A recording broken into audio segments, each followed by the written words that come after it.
9-5, be solving quadratic equations using the quadratic formula. Well, x equals a negative boy could not decide to go to the radical party.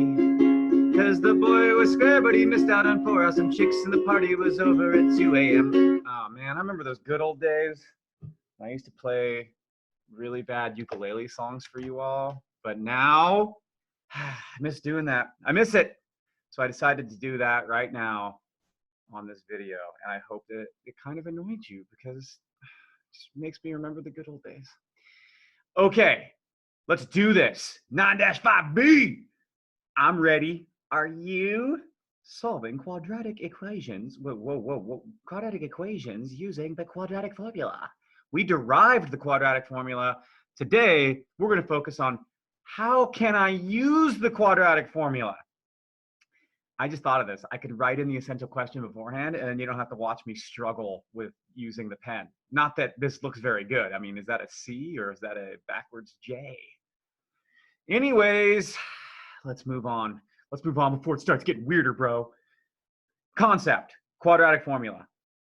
Well, the quadratic formula, the real solutions of a quadratic equation. Remember, real means real numbers. So that number line that's above my board, those are the real numbers. Of course, there's the complex number system we discussed with the square root of -1. But we're talking about real numbers, which include all of the rational and irrational numbers on the number line. A quadratic equation is in the form ax squared plus bx plus c equals 0. It looks a lot like a quadratic function, but of course, instead of a function where you have an input x and an output y, the quadratic equation just has 0 where y would be in a function.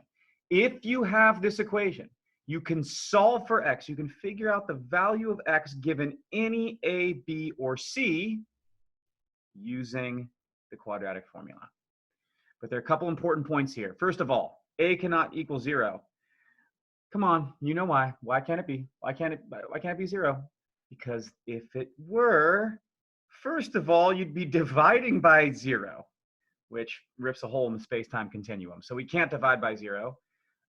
Also, if you think about it, if a were 0, what would the first term in our quadratic equation be? 0 times x squared is 0. It would get rid of the x squared term and therefore take it out of being a quadratic equation. So of course a can't be 0. Okay, b squared minus 4ac, that's this guy. Underneath that square root, well, what numbers can you take the square root of? Right? You can only take numbers that are 0 or numbers that are greater than 0 you can take the square root of. This is actually called the discriminant, and we'll get to that later. But of course, that has to be greater than 0.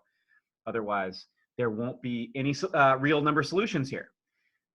Okay, now let's do this. Let's solve.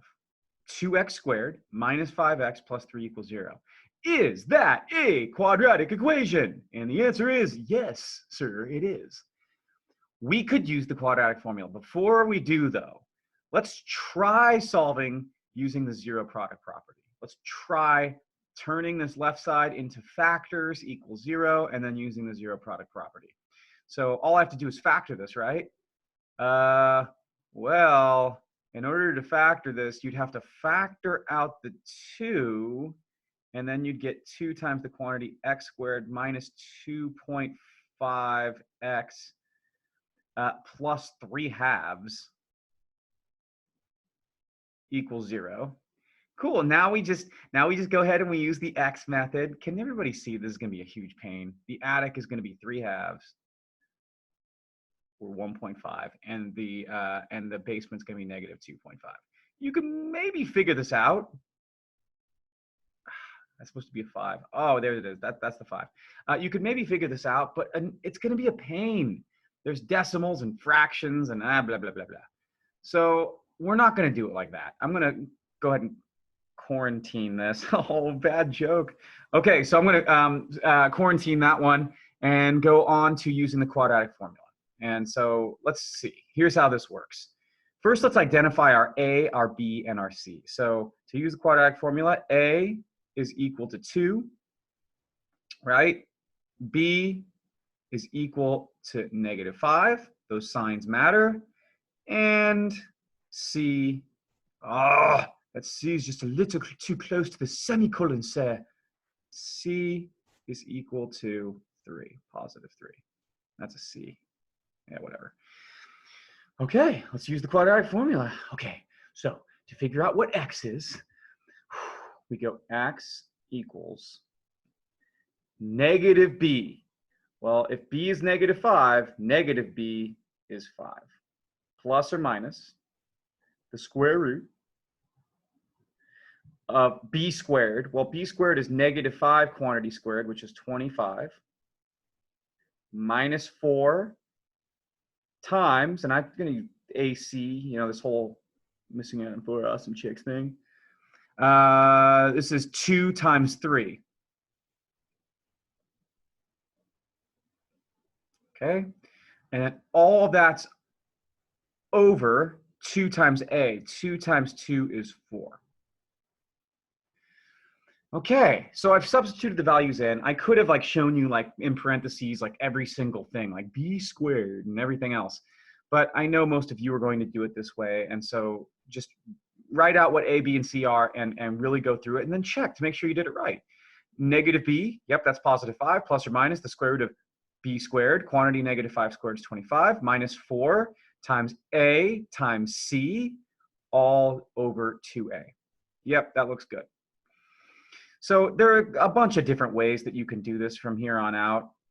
What I suggest is you leave the 5 alone and you leave the denominator alone, and you just sort out this square root. Okay, so this minus is just going to stay there. 25 minus, what's 4 times 2 is 8. 8 times 3 is 24. So this is 25 minus 1. So I get the square root of 1. I don't know what just happened there. Let's try this again. All right. Equals 5 plus or minus the square root of 1 over 4. Well, plus or minus the square root of 1. That means we're going to get 2 solutions.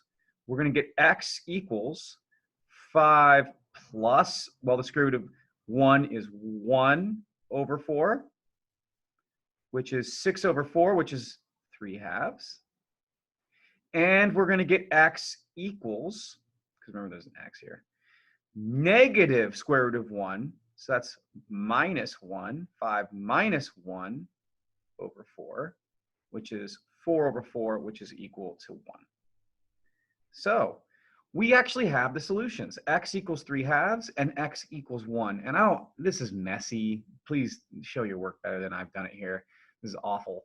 It was just because I was trying to show you the concept that the zero product property does not work as well in this case, solving it as the quadratic formula. So x could have been 3/2. If you substitute 3/2 in here, you'll end up getting 0 when you evaluate that left side. And if you substitute 1, you'll end up getting 0. Let's just make sure. 1 squared is 1. 1 times 2 is 2. 2 minus 5 is negative 3. Plus 3 is 0. So it all works out. Excelente. All right, that ends part 1, and I will be right back for part 2.